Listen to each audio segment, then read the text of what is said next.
Et en présentant ce thème-là, le chef Anouchka et moi, il y avait aussi le chef Edmond, tonton Edmond, qui devait être là, qui n'est pas encore là.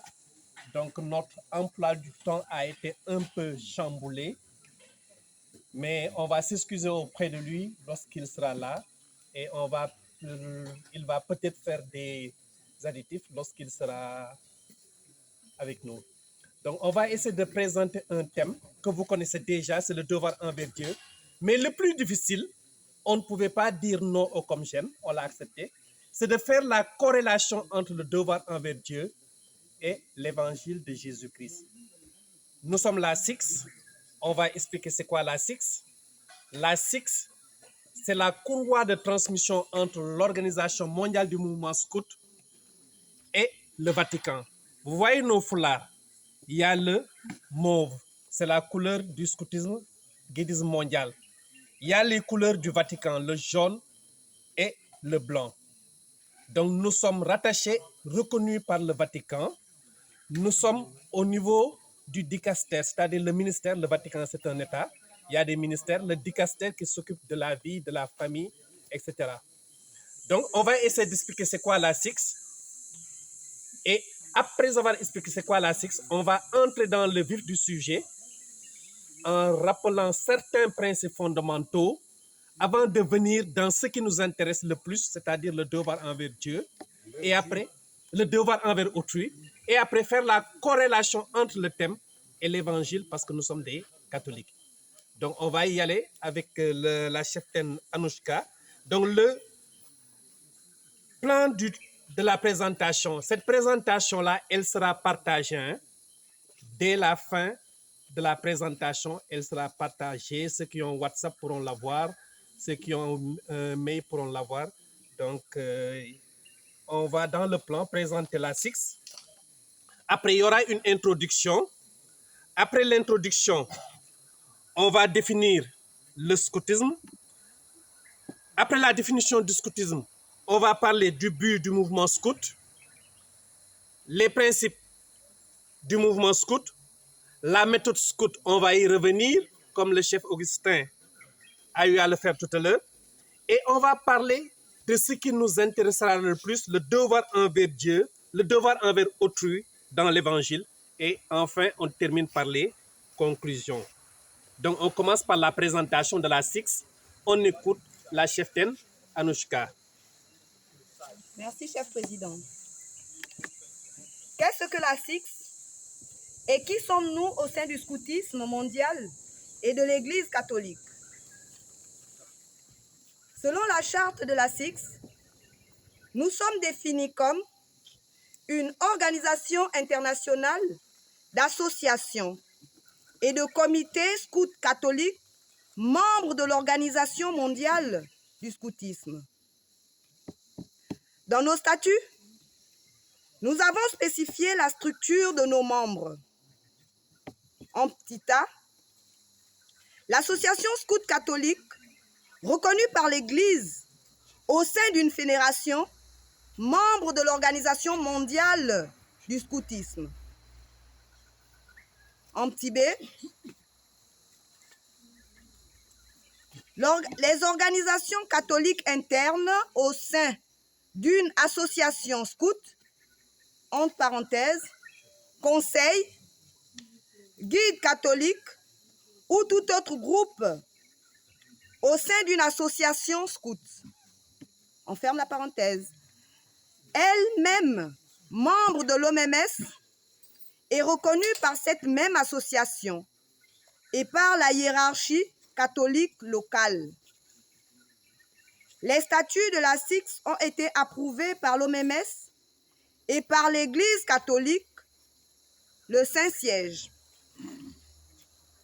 La SIX a reçu un statut consultatif auprès de l'Organisation mondiale du mouvement scout. La SIX a été reconnue par le Saint-Siège comme une association privée internationale pour les croyants avec un caractère juridique selon le droit canon de l'Église. Par ses statuts, la SIX conserve à tous les niveaux des contacts avec la hiérarchie, les représentants officiels et les institutions de l'Église catholique. Le but de la SIX, quel est-il? Il est de contribuer à l'éducation complète des jeunes par le scoutisme du point de vue de la foi catholique. Un autre but de la SIX est de coopérer en développant et en mettant en valeur la dimension spirituelle du scoutisme conformément à l'unité et à la diversité du mouvement scout mondial. Le but de la SIX est aussi de s'assurer que les catholiques dans le scoutisme sont présents et actifs dans l'Église. Et enfin, le dernier but de la SIX est de garantir la communication entre l'Église catholique et le mouvement scout mondial. Merci, cheftaine Anouchka. Après cette présentation de la SIX en introduction, nous allons relater une des paroles de notre chef et Seigneur Jésus-Christ qui est très frappante. Et cette parole est celle-ci. Celui qui m'aime, c'est celui qui observe mes commandements. Nous allons revenir sur ce passage de l'Évangile, mais il nous permet déjà d'introduire le sujet de notre présentation qui est le devoir envers autrui ou devoir envers les autres. Le thème que nous allons présenter vient d'un des trois principes du mouvement scout. Vous le savez déjà, dans le mouvement scout, on parle des principes fondamentaux. Cela veut dire les composantes, le socle sur lequel repose notre mouvement. Ces composantes communes à la fraternité mondiale sont ses buts. Partout dans le monde, c'est la même chose. Les principes et la méthode scout. Voilà nos points communs, nous scouts du monde entier, avec des adaptations d'une société à une autre. Ces composantes communes à la fraternité mondiale sont dans la constitution de l'OMMS, l'organisation du mouvement scout. Une constitution, c'est quoi? C'est une loi fondamentale qui fixe l'organisation et le fonctionnement d'un organisme ou d'un État. Donc, une organisation nationale scout, ONS, pour être reconnue, doit respecter les principes fondamentaux qui englobent les buts, principes et méthodes. Le thème que nous devons développer, devoir envers autrui, est dans les principes. Mais nous allons faire un petit rappel avant d'en arriver là, en définissant le mouvement scout, avant de revenir sur son but, ses principes et sa méthode. La SIX, Conférence internationale catholique du scoutisme, assurant le lien institutionnel entre l'OMMS et l'Église catholique, je vous l'avais dit tout à l'heure, le dicaster pour les laïcs, la famille et la vie, qui est un organe de la curie romaine. Nous allons surtout tenter d'expliquer le thème à la lumière de l'Évangile. Nous allons peut-être nous tromper, mais heureusement, il y a beaucoup d'aumôniers ici qui pourront compléter ce qu'on va dire après. Comment allons-nous procéder? En faisant une corrélation entre le principe devoir envers autrui et une synopse. C'est quoi une synopse? Ce qu'on va faire maintenant, c'est une vue d'ensemble sur les évangiles qui vont nous relater le devoir envers autrui. C'est quoi le scoutisme? Pour commencer, c'est un mouvement éducatif pour les jeunes fondé sur le volontariat. C'est un mouvement à caractère non politique, ouvert à tous, sans distinction d'origine, de race, ni de croyance, conformément aux buts, principes et méthodes telles qu'ils ont été conçus par le fondateur. Donc, dans ma présentation, que vous ne voyez pas, il y a une très belle photo qui disait joyeux anniversaire à notre aumônier, Serge Patrick Mabikassa, qui fêtait ses 20 ans de sacerdoce. On n'était pas là en ce moment-là, mais on est là aujourd'hui pour lui souhaiter joyeux anniversaire. Un autre aussi qui fêtait ses 20 ans de sacerdoce, c'est le père Éric Bassène aussi cette année 2023. L'année prochaine, on va fêter d'autres sacerdoces encore. Le but du mouvement scout, le but c'est notre raison d'être. Le but du mouvement scout, c'est notre raison d'être. C'est notre socle.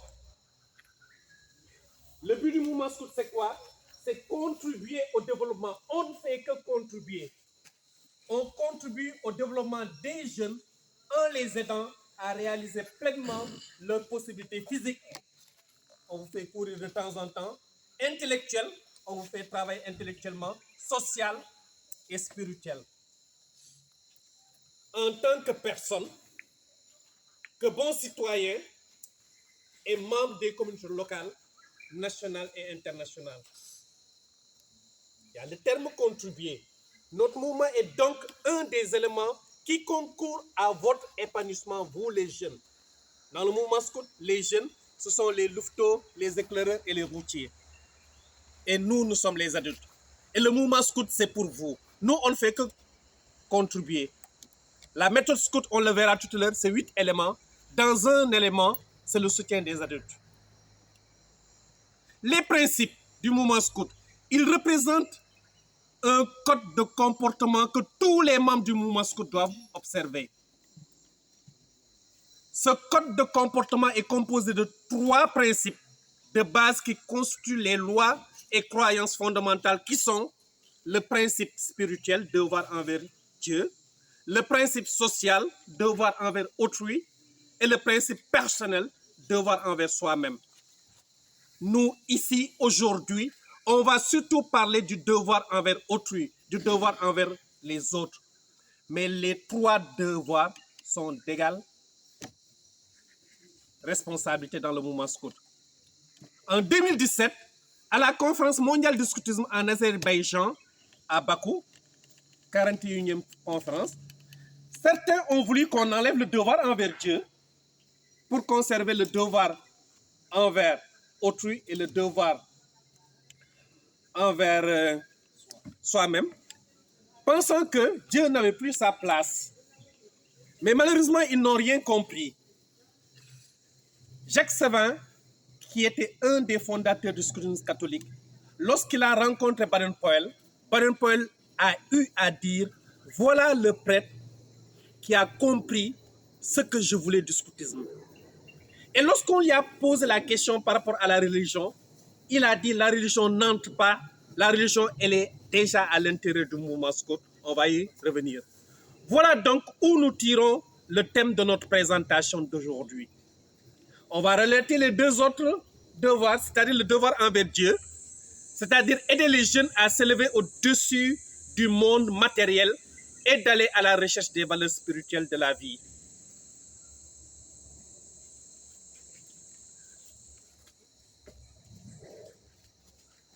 Donc, la chrétienne Anouchka va nous rappeler ce que Baden-Powell avait dit lorsqu'on lui a posé la question relative à la religion. Lorsqu'on lui demanda où la religion entrait dans le scoutisme et le guidisme, Baden-Powell répondit « Elle n'entre pas du tout, elle est déjà là. C'est un des facteurs fondamentaux à la base du scoutisme et du guidisme. » Merci. Donc c'est pourquoi vous voyez qu'il y a des accompagnateurs spirituels. Et chez nous, les catholiques, on dit qu'il y a des aumôniers qui sont là pour nous accompagner, pour mieux nous faire connaître Jésus. Donc tout ce que nous devons faire dans le mouvement scout, nous devons le faire avec ces accompagnateurs spirituels, avec ces aumôniers, c'est le terme adéquat chez nous les scouts. Le devoir envers autrui, la responsabilité d'un scout, la responsabilité d'une guide envers la société. C'est ça le devoir envers autrui. la participation au développement de la société dans le respect de la dignité de l'homme et de l'intégrité de la nature. Ce paragraphe exprime le principe fondamental du service envers autrui de façon complète. Premièrement, selon la philosophie du fondateur, le service est conçu dans le sens large de ce terme comme une contribution au développement de la société. Deuxièmement, ce développement ne peut pas s'effectuer à n'importe quel prix. Il doit avoir pour base le respect de la dignité de l'homme et de l'intégrité de la nature. La loyauté envers son pays dans la perspective de la promotion de la paix, de la compréhension et de la coopération sur le plan local, national et international. Ce paragraphe énonce deux concepts fondamentaux du mouvement scout: la loyauté envers son pays ainsi que l'amitié et la compréhension mondiale. En enseignant le patriotisme à nos garçons et à nos filles, nous devons faire en sorte qu'il s'agisse bien d'un patriotisme qui dépasse ce sentiment étriqué qui, le plus souvent, s'arrête aux frontières de nos pays et de ce fait entache d'envie et d'inimitié les relations avec les autres.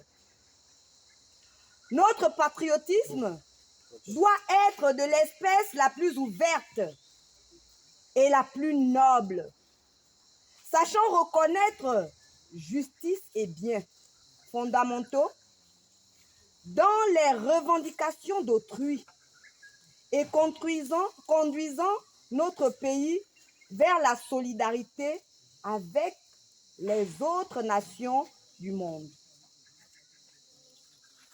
Le premier pas dans cette direction est de développer la paix et la bonne volonté à l'intérieur de nos propres frontières, en entraînant notre jeunesse des deux sexes à mettre ces valeurs en pratique tous les jours de leur vie, afin que les rivalités entre les villes, entre les classes ou entre les sectes viennent à disparaître.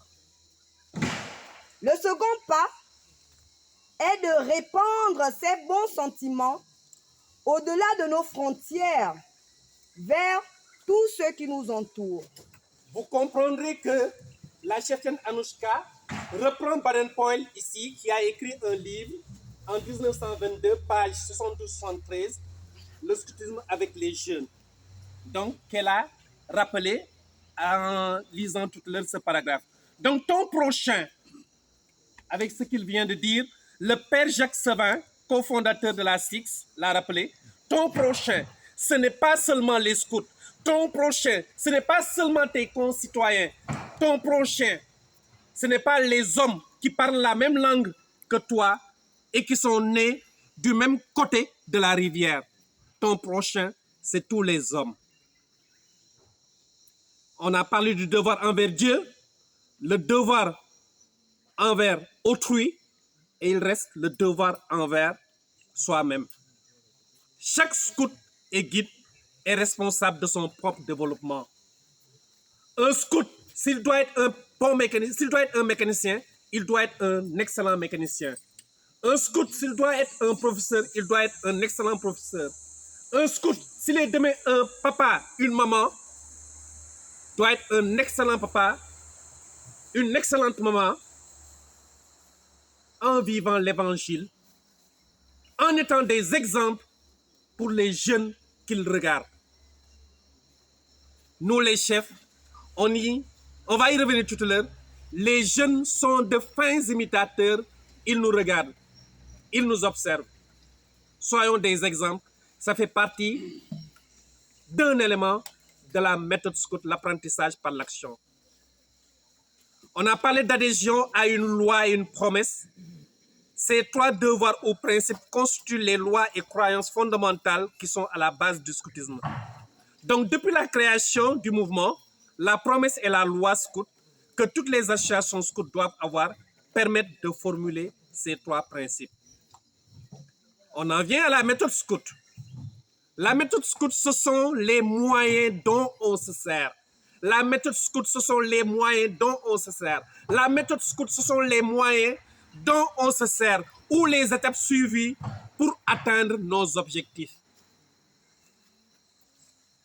La méthode scout, ce sont les moyens, les étapes suivies pour atteindre nos objectifs. Cette méthode, elle est définie comme un système d'auto-éducation progressive.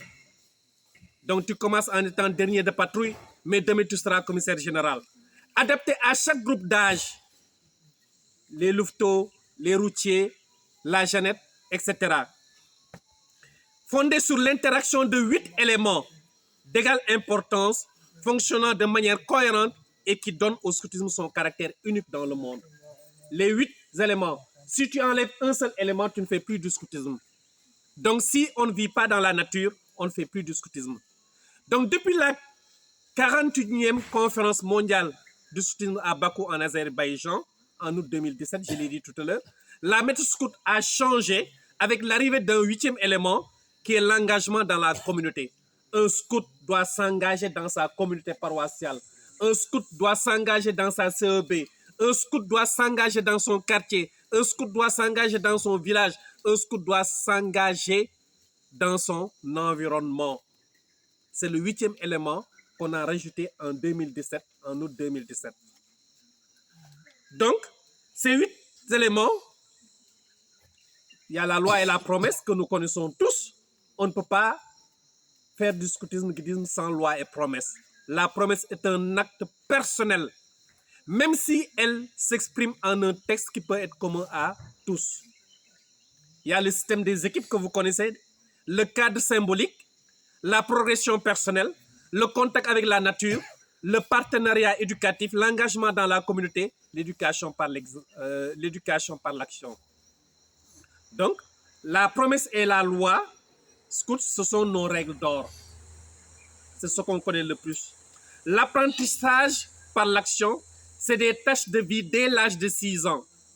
Donc, nous apprenons à nos jeunes à avoir des tâches dès l'âge de 6 ans. Il va en camp, on lui dit que tu es responsable des toilettes, tu es responsable de ceci, tu es responsable de cela. Ce jeune, lorsqu'il aura sa licence, lorsqu'il aura son master, c'est un jeune qui est beaucoup plus prêt qu'un autre jeune pour aller en entreprise. Ce jeune, lorsqu'il va faire son service militaire, il sera beaucoup plus prêt qu'un autre jeune qui n'a pas fait le scoutisme guidisme. Il y a la vie en petite équipe. Donc, il y a les CISEN, il y a les patrouilles, il y a les équipes. Il y a le cadre symbolique. Donc, le chef Augustin a parlé de totémisation tout à l'heure. Donc, il y a le foulard. Donc, c'est le cadre symbolique. Il y a la progression personnelle. Donc, lorsque vous entrez, donc, en un moment, vous faites votre promesse. Après, vous avez une étoile, 2 étoiles, ainsi de suite. Donc, on est technicien, on est apprenti. Donc, c'est la progression personnelle.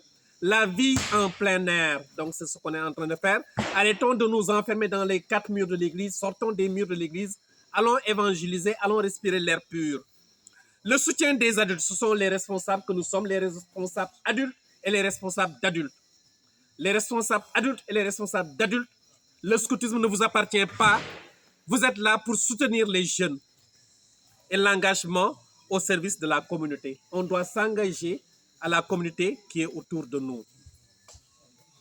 Sixièmement, on va maintenant parler de ce qui nous intéresse le plus dans cette présentation. C'est le devoir envers autrui dans l'évangile de Jésus-Christ. Donc avec Cheften Anouchka, on va essayer d'être interactif pour essayer de vous expliquer sur les bases de l'évangile qu'est-ce qui amène le scoutisme à dire que nous avons un devoir envers les autres. Devoir envers autrui, c'est la loi d'amour exigeante. Une des paroles de notre Seigneur et chef Jésus-Christ qui est très frappante est celle-ci. m'aime, c'est celui qui observe mes commandements. Jean, chapitre 14, verset 21. Donc, toujours avec la cheftaine Jeanne, on va encore écouter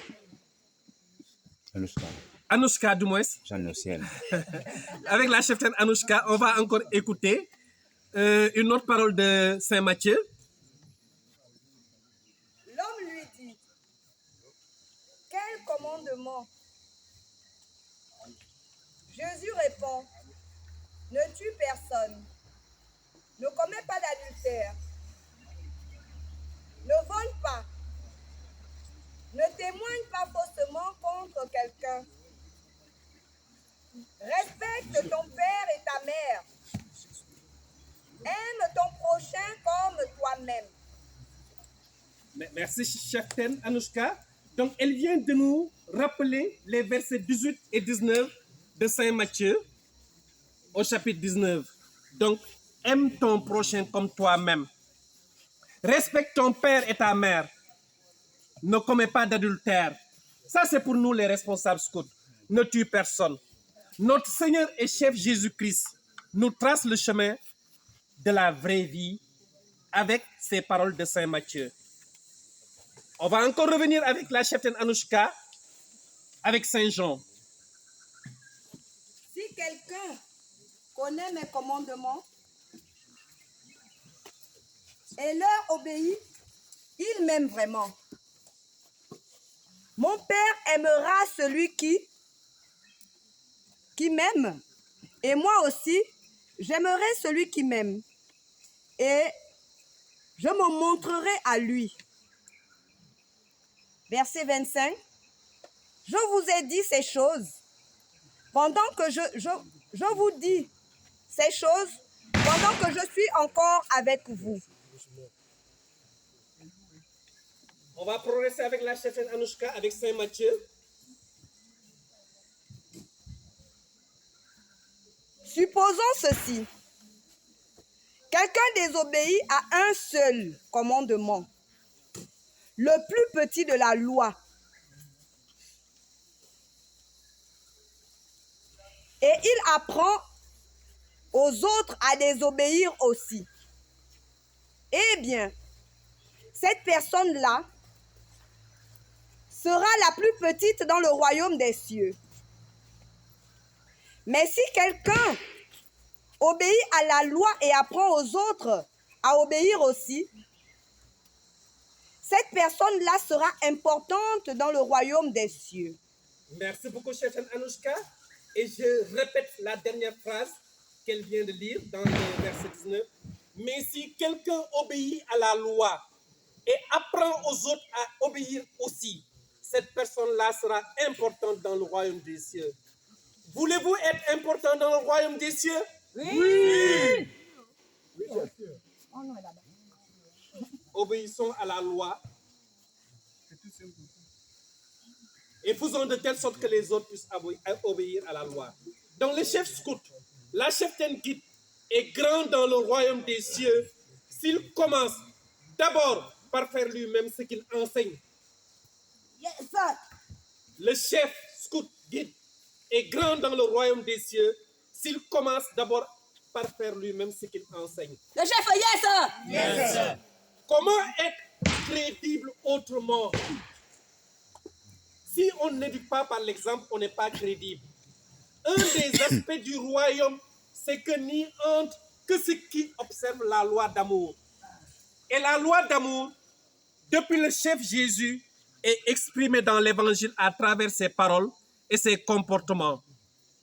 Seuls peuvent prétendre entrer dans le royaume des cieux ceux qui les observent d'une manière ou d'une autre. Car sa lumière atteint même les païens.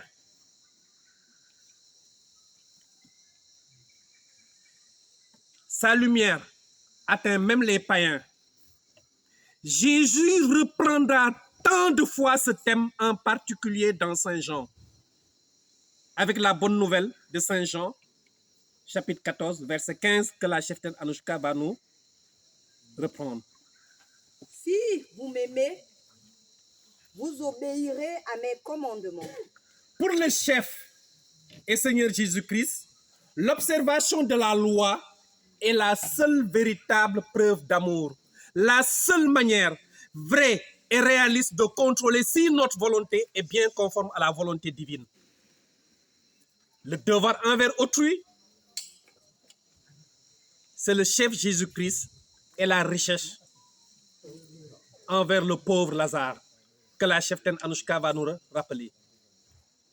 Ensuite, Jésus raconte cette histoire. Il y a un riche qui s'habille avec des vêtements très beaux et très chers. Chaque jour, il fait une grande fête. Un pauvre, appelé Lazare, est couché devant la porte de sa maison. Il est couvert de plaies. Il a très envie de manger ce qui tombe de la table du riche. Mais ce sont plutôt les chiens qui viennent lécher ses plaies. Un homme très riche et un homme très pauvre. Donc vous voyez ce que cheftaine Anouchka nous apprend dans la bonne nouvelle selon Saint Luc. Ça ne veut pas dire que Jésus n'aime pas les riches. Mais ce que Jésus n'aime pas, on va le rappeler tout à l'heure. Les chemins de la liberté chrétienne passent avant tout par l'ouverture aux autres. L'ouverture aux autres, quelle que soit notre richesse, il faut qu'on soit ouvert aux autres. Dans l'emploi des biens de la terre, donc c'est notre Seigneur et chef Jésus-Christ qui nous donne ses biens, il faut qu'on soit ouvert aux autres, le devoir envers autrui. Notre Seigneur et chef Jésus-Christ nous montre l'indifférence de cet homme riche devant la misère. Si Jésus condamne cet homme par la bouche d'Abraham, c'est parce qu'il s'est contenté de vivre à l'aise sans voir la souffrance de son frère. Évitons de vivre à l'aise en oubliant le frère qui est à côté. Avec la cheftaine Anouchka, on va aussi revenir dans la bonne nouvelle de Saint Luc. Au chapitre 16, les versets 24 à 25. Le riche se met à crier. Abraham, mon père, aie pitié de moi. Envoie Lazare pour qu'il mette le bout de son doigt dans de l'eau et il me rafraîchira la langue. En effet, je souffre beaucoup dans ce feu. Abraham lui répond, mon enfant, rappelle-toi, pendant ta vie, tu as reçu le bonheur et Lazare, lui, a reçu le malheur. Maintenant, ici, il est consolé et toi, tu souffres. Suivez bien ce que la cheftaine Anouchka nous dit. Mon enfant, rappelle-toi pendant ta vie. Rappelle-toi pendant ta vie. Puis la cheftaine Anouchka termine en rappelant les paroles. Maintenant, ici. Donc notre Seigneur et chef Jésus-Christ nous fait remarquer, avec ce que vient de dire Anouchka dans la bonne nouvelle de Saint Luc, que nous n'avons que le temps présent pour faire les choses essentielles. C'est maintenant que nous devons faire les choses essentielles, dans la liberté de notre conscience, sans vision ou moyens extraordinaires. On n'a pas toujours besoin d'avoir des moyens extraordinaires pour faire quelque chose. Dans la parabole de Lazare et du mauvais riche, le cœur de Jésus va tout droit au Lazare. Les Lazares, il y en a énormément de tous les temps. Ce sont eux qu'il aime et qu'il défend. Tous les pauvres du monde, Jésus les défend avec Lazare. Ce que notre Seigneur et chef Jésus-Christ déteste au fond, c'est cet esprit égoïste qui nous fait accepter les biens du Père pour nous tous seuls. Nos frères crèvent de nudité et de faim à notre porte. Cela, Jésus le déteste, justement parce que nous sommes tous frères. Nulle part dans son évangile, il ne menace si fort de l'enfer que lorsqu'il s'adresse à ceux qui, sans cœur, refusent le pain à leurs frères malheureux. Le devoir envers autrui toujours, le chef Jésus-Christ et les enfants. Le devoir envers les enfants. Chef Anouchka? Des gens amènent des enfants à Jésus pour qu'il les touche. Mais les disciples leur font des reproches. Donc dans ce chapitre 10 de Saint Marc, verset 13, les apôtres, agacés par tous ces parents qui viennent offrir leurs enfants, afin que le chef Jésus les bénisse, vont fournir l'occasion à ce dernier de nous dire cette chose extraordinaire. En voyant cela, Jésus se met en colère et il dit à ses disciples, « Laissez les enfants venir à moi, ne les empêchez pas. En effet, le royaume de Dieu appartient à ceux qui sont comme les enfants. Je vous le dis, c'est la vérité. Si quelqu'un ne reçoit pas le royaume de Dieu comme un enfant, cette personne ne pourra jamais y entrer. » Donc, dans le chapitre 10 de Saint Marc, versets 14 et 15, Jésus se fâche contre ses apôtres qui veulent maintenir les enfants loin de lui. Donc, faisons de telle sorte que les enfants puissent venir vers nous. C'est ce que Jésus veut. Laissez les enfants venir à moi.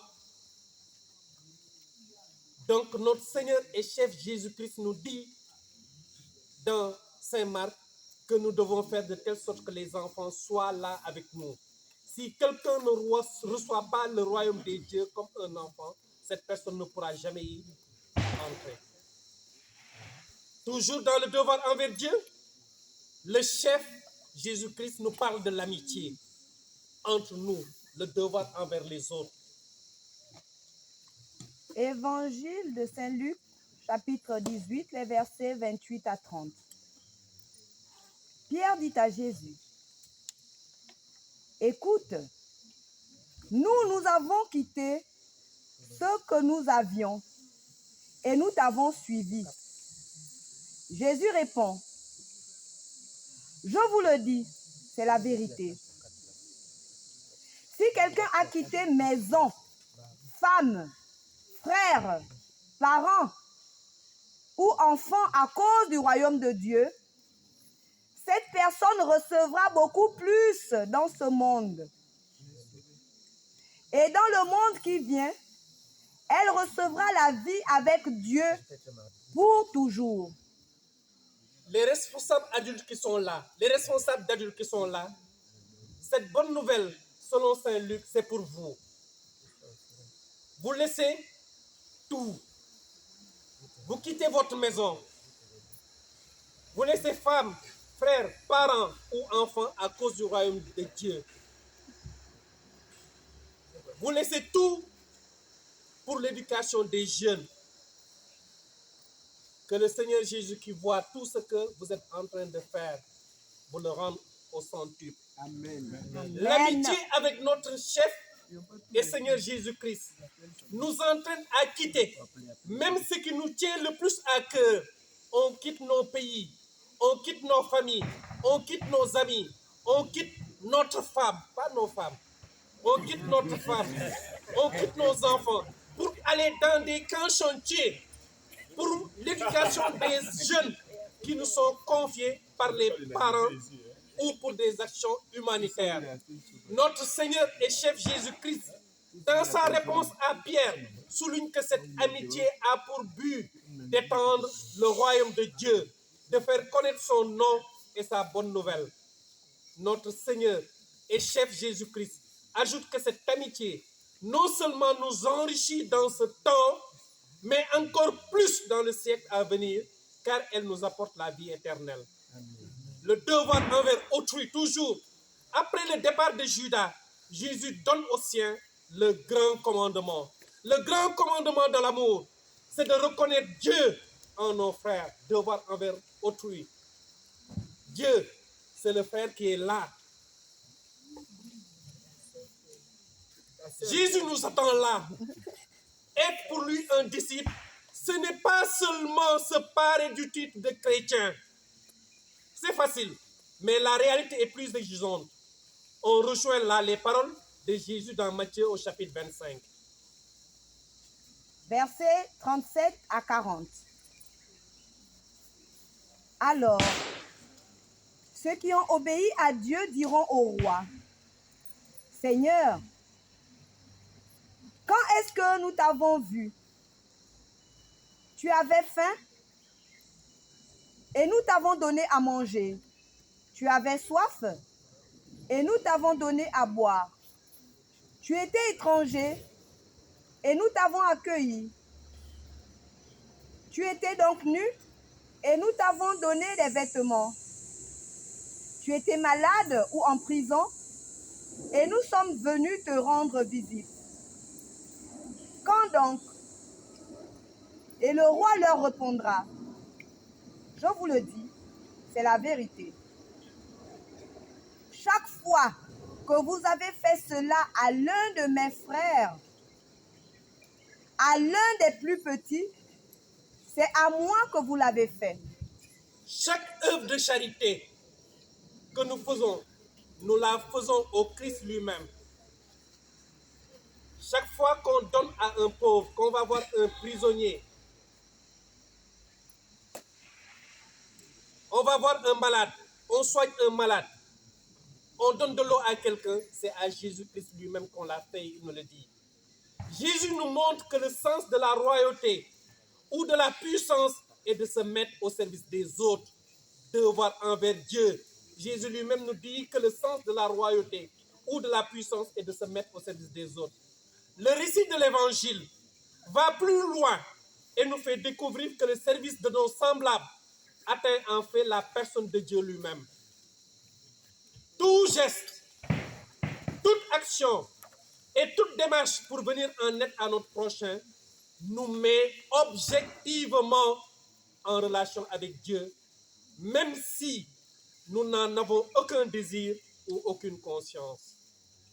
Enfin, nous allons conclure.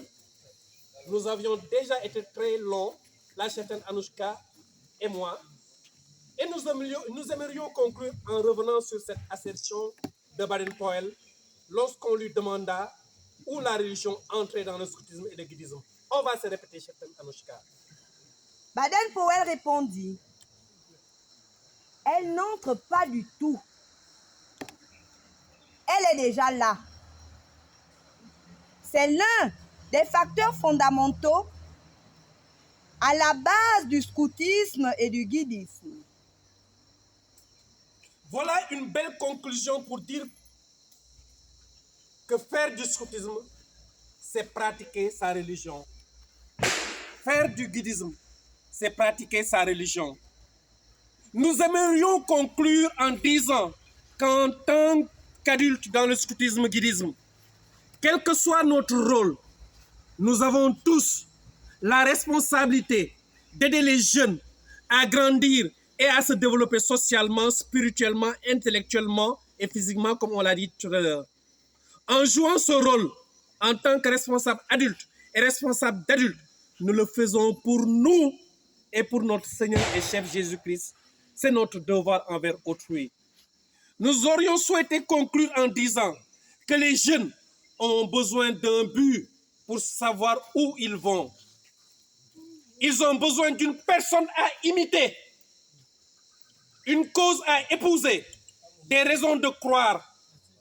Le plus important, ils ont besoin de trouver parmi ceux d'entre nous,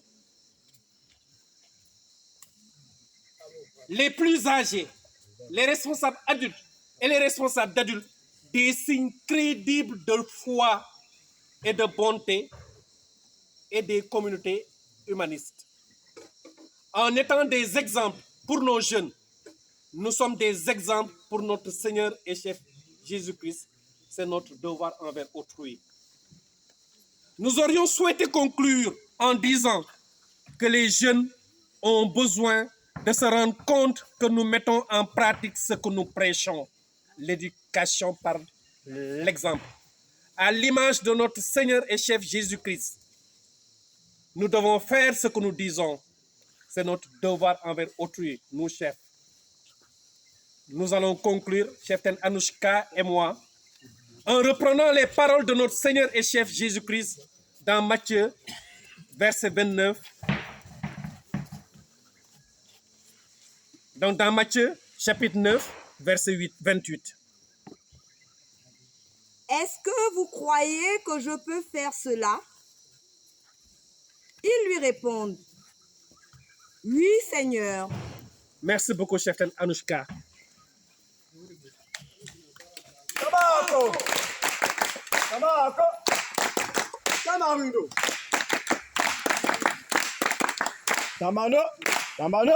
Tamano.